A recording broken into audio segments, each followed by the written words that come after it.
everyone. I know this is one of the last sessions of the day, but I promise this to be super interesting with the two luminaries with us in the room.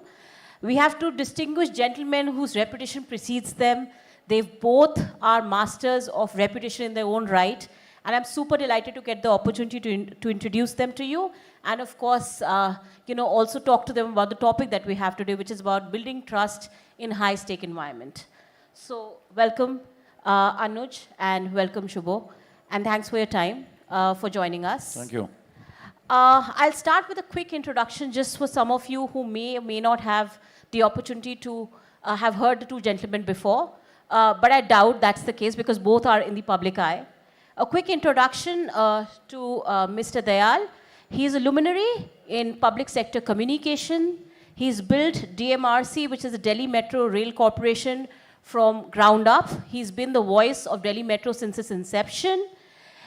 He's made it India's most trusted urban mobility brand, and there's so many lessons in trust that we can take from him. He's been recognized, no points for guessing, both in India as well as internationally. He's an author of several books. And of course, it's a great honor to be with him today. We also have Shubho. Shubho is the advisor for digital marketing at ONDC. For the uninitiated, that's Open Network for Digital Commerce. A lot in the news lately. Shubho brings a depth of experience across advertising, digital marketing, startups. And he's someone who shaped platforms which are citizen-facing, multiple such platforms, including MyGov, Mission Karma Yogi, and now, of course, ONDC, which is India's one of the biggest digital infrastructure bets to date. Without further ado, I'll quickly start with the questions. My first one is to Anuj. So, Anuj, my question to you is, you've spoken about your personal pride in seeing DMRC transform in Delhi's skyline, and of course, your role in shaping that legacy is unmissable. My question is, how do you translate civic pride into public-facing communications that resonates with Delhi commuters and heightened trust?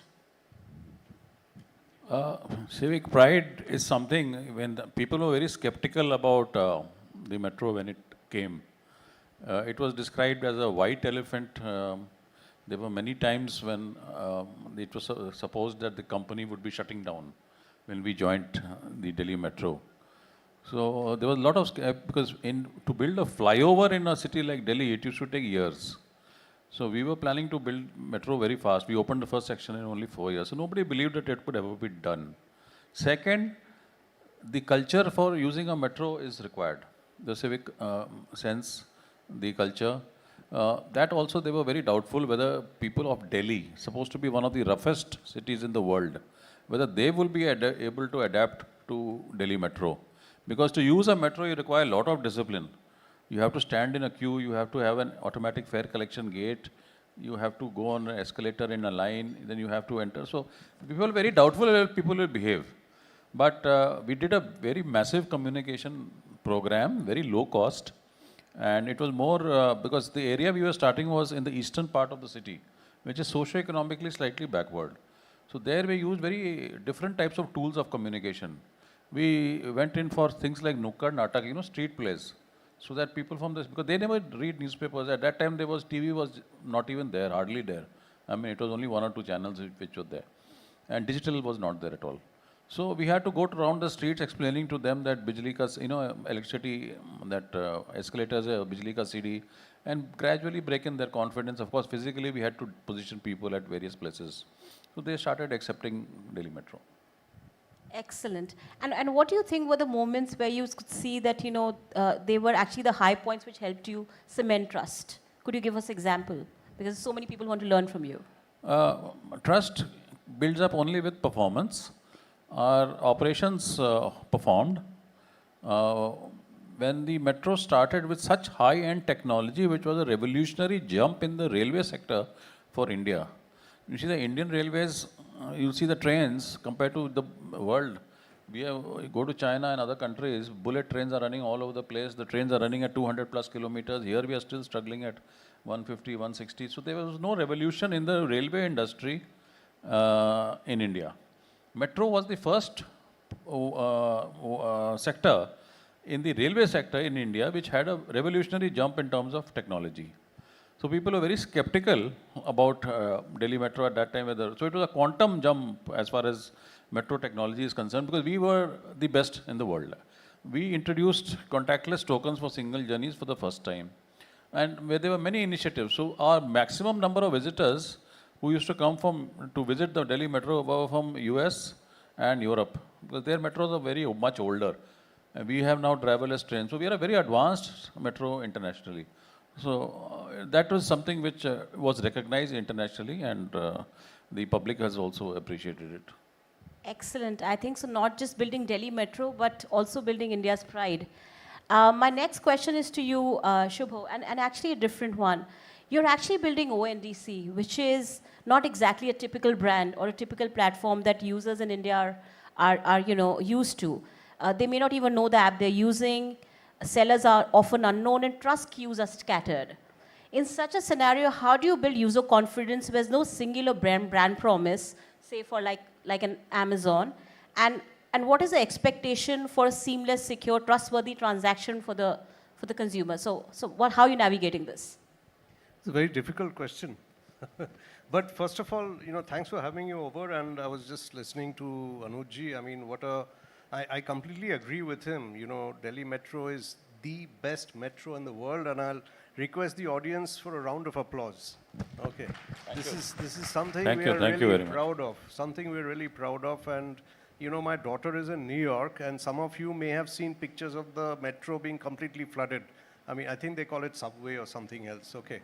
And in fact, I was telling her, "Tum Delhi metro mein aake thoda, dekh lo, same time." Okay, so fantastic job, and you've been there for a long, long time, as far as I know. So coming back to your question, and I work for a seller app called DigiHeart, DigiHaat, which is backed by ONDC, which is backed by, of course, the government, the Ministry of Commerce. And you're right, I mean, we're very young. We're about 3-4 months old. And of course, ONDC, which is an ecosystem. So unlike Amazon or Zomato, which is a platform, it owns end-to-end. They are monopolistic entities. Okay. And you're from Amazon. So, they can charge whatever they like, 20%, 40%, etc. So our differentiator is we are a 0%, charges for sellers thing. So automatically our costs are very low. And our focus is not the same focus as Amazon. It's the underserved, as we say. It's the tier 2, tier 3. It's the artisans. It's the hyper-local businesses, restaurants. That's been our focus. And it's still early days. And you're right. I mean, unless we build the brand of DigiHeart ONDC, okay, which is basically what Delhi Metro did. Like he was talking about Nukkad Natak, etc. And I was thinking, how can we put Nukkad Natak also, Isme? Okay. So, I think we're just going to do what Delhi Metro did 20 years, 30 years, 25 years back. So, I mean, the approach, that is not exactly the same things. So, we have a lot of trust building, brand building, familiarity building to do. Okay. Because all of us know that your online shopping audience is into the best deal. You will agree, right? But best deal from whom? Someone you trust, right? So that trust factor is something we are all working on. I don't know if that answers your question, but I think it does. Thanks for that great perspective on what exactly ONDC and how it's differentiated from other typical platforms. So probably the comparison isn't exactly fair. But just to understand a little better for our audience here, when you're building ground up something like this which has not existed before, or something which is, it almost requires new habit forming, then what are the initial things that you're seeing the green shoots which you think are cementing trust in your case? See, it's an open network like UPI, and if you remember the UPI days, okay, there was a lot of mistrust. I think Paytm started it and it kind of took off, and then someone came in. Now it's, Google and I don't know, someone else is the de facto. So it's going to take time. But what we are focusing on is the seller. Okay, so it's a very democratic platform for the small seller. So we're very clear about, if we, kind of communicate with the seller, onboard a lot of sellers, the buyers will also come. Because, the larger monopolistic it's a politically incorrect word, but I don't know what the correct word is. But the larger platforms, okay, are for the larger spenders, right? So, big fancy mobile phone will always get a little more prominence than a smaller Indian company which manufactures covers for the mobile phone. We are the opposite of that model. Okay, for us, I mean, it's not that we are blacklisting the big spenders, but the smaller businesses are very, very important for us. So what we want to do is create a movement. Okay, we don't just want to do advertising or PR, we want to create a movement for the smaller sellers. Okay, so that's why we use the word Bharat a lot in our communication. Superb. So building a platform for the heartland of India, I think that's excellent. Ecosystem, not a platform. Yeah, ecosystem. Coming back to Anuj, now Delhi Metro's visibility is massive, and I think that also has its own pitfalls. So if there's a short disruption, any technical snag or a protest, or even smallest of issues, it causes headlines. Not creates, but causes headlines sometimes. So in this case, how do you manage public sentiment and how do you manage trust? You see, it's a public service. It's like the electricity in your house. The moment it goes, you get panicky. When will it come? When will it come? People start ringing up the helpline and people get very desperate. They may have provided 364 days of excellent service, but that one day or that 1 minute is very important. So the tolerance level for any public service is very low. The moment there is a disruption, all the criticism starts. So that is firefighting, which is part and parcel of a public transportation system. You have to, we do for example, an issue like suicide. Suicide disrupts your service because one train runs behind another metro train. And we have 1 or 2 suicides every month. And normally, when you have one suicide, there's a copycat suicide. So somebody jumps onto the track. Now imagine a dead body on the track. Now dead body, the train can't run over it. You have to wait. There's a police and things involved. So we have convinced the police that first let us clear the track. Do your formalities later.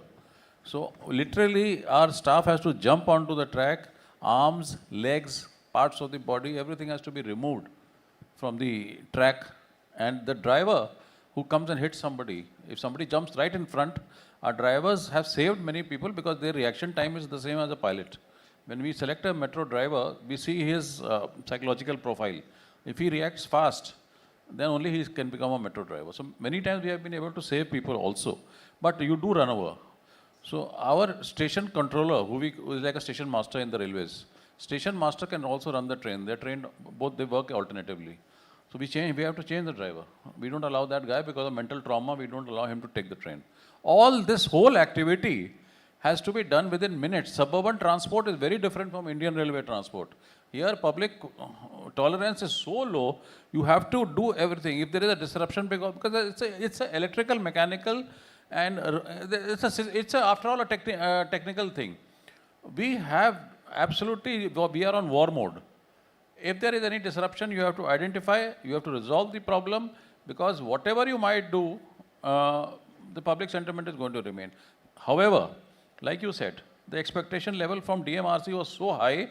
When we started in 2002, even a small glitch used to cause a big furore and headlines.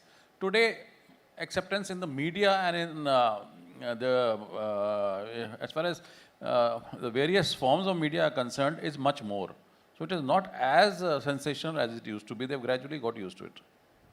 I think that's a great insight, and that just reminds me, about public tolerance being low. I was recently in Japan, and I saw a headline which said, there was an apology from the Japan Transport, Ministry because the bullet train was delayed by 30 seconds. So I think that's indeed true, and there's a lot going on. But I think it was great to hear about, the Delhi Metro drivers who are as heroic as the pilots, but often don't get the spotlight. So I think great perspective. Just one thing, our punctuality is almost 100%, by the way. Lovely, excellent. I think kudos to that. That deserves a clap. All right, coming back to Shubho. Shubho, I'm sorry, I'm asking you all the hard questions. Any key lessons from MyGov and Karmayogi where you've worked before that helped you shape your approach at ONDC? And what is that you're completely rethinking in a decentralized model of commerce? So what are the learnings you're bringing in, and what's that you're changing? Yeah, I mean, one question you asked Anuj a little while ago is what was a crisis that shaped your career? Some question like that. So for me, it was COVID when I was at the IT ministry at MyGov. So we were the authentic voice of the government. Okay. So I was in various committees, very high level committees where we would decide what information to put out, okay? And we realized a lot of misinformation, including malicious, deliberate misinformation from our friends across the border and so on. Even that was happening in the online space. So we used to, every day was like, we had to solve a problem every day. So there would be some rumor or the other floating around. We immediately had to create a lot of content, whether it's videos and, static infographics, etc., and push them out. And MyGov even then was running into millions, of followers. Not just that, but we had this, Anuj will know, we had this whole of government approach. So whatever you did was picked up and amplified by all ministries. From the JS level right down, secretary level right down to whatever, okay. So all of government came together to amplify what our small team was doing, and we were working till I think 4 o'clock, 5 o'clock every night for 2 years non-stop, holidays included, okay. So that was a big turning point. That helped me understand the power of distribution. When you're in advertising, as I've spent a long time in the top agencies and all that. And distribution generally means, paid distribution, and now it's influencers and all these things. But, let me tell you, the power of the government, once everyone works together, is, I think you can take the top 10 advertisers in India, add them, it will still not come close. So that was one big. So that's what I've learned to answer the second part of your question, I won't take much time, I know it's running out, is, I want to bring the same approach here. Not just literally the, government, working together, but in this case, building a community of sellers, smaller sellers who sell on DigiHeart, okay. So that will be a huge, very important strategy in our thing. It's not just advertising or whatever. Yeah. Seller voices are often the strongest, and I think that sounds like a great plan. And we look forward to so many stories coming from your team on this.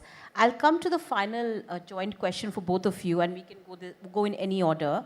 So what systems, culturally, from point of view of processes, protocols, are needed in such high-stakes environment to make trust replicable and scalable in the long term? So what are if you were to just sum up your learnings with respect to trust, what would those 2 or 3 things be? You want to take? I'll take that. So, when I joined DigiHeart or NDC, if you went to the Google Play Store, there's a ranking, right? We were something like 2.5 or 2.8. And the reason was technology. In this digital age, it's technology, especially in e-commerce, as you know, can make you or destroy you. So, there were a lot of gaps in technology that ended up in a not so nice experience for the buyer and the seller also. Okay, logistics missing, price mismatch, all these things were happening. So, we fixed the technology over a period, and now it's about 4.8. I think deserve a round of applause, please. Yeah. Yes, amazing. Sorry. So, if you get the technology right and you have the right people, I think that solves about 80% of your problems. Yeah. I think that's a great example. What about you, Anuj? Would you like to share something with us? I'll give a more transportation type of answer, because that's my field. Safety, security, reliability. I think that's great. And could you give us some specific, final thoughts from both of you on trust building or trust deficit that a lot of brands are seeing? What do you think causes trust deficit? I will answer your question in a slightly different way. I'm from traditional advertising. So we used to think, and I think I was telling you or someone else a little while ago, our approach to solving problems was, let's do a TV ad, Yes. A TV ad will solve everything. Okay. Today I realize that, that's the last thing you should do or not do at all. Okay. I also realized that PR, which is one of the reasons I came here today to meet all of you, probably plays a far more important role than advertising, whether it's paid or organic or whatever. So building up the ecosystems of trust, I think only a, PR, non-traditional, progressive, forward-looking, digital-led PR can do. That's my, take, yeah. I think excellent. What about you? I agree Closing with them thoughts. fully. PR and advertising, our brand has been built without advertising. Totally public relations, because the reliability and authenticity and the trust in a story is definitely, it does beat advertising. Excellent. And now, with that thought, I think we are on time. So, thank you to both the gentlemen for those great pearls of wisdom, but also for us, all of us being on time. A quick one. So, trust isn't exactly a tactic, it's a leadership principle, something that's honed over time, and something that's almost like something that's acquired, right? So, with that, closing this discussion, thank you everyone for joining us.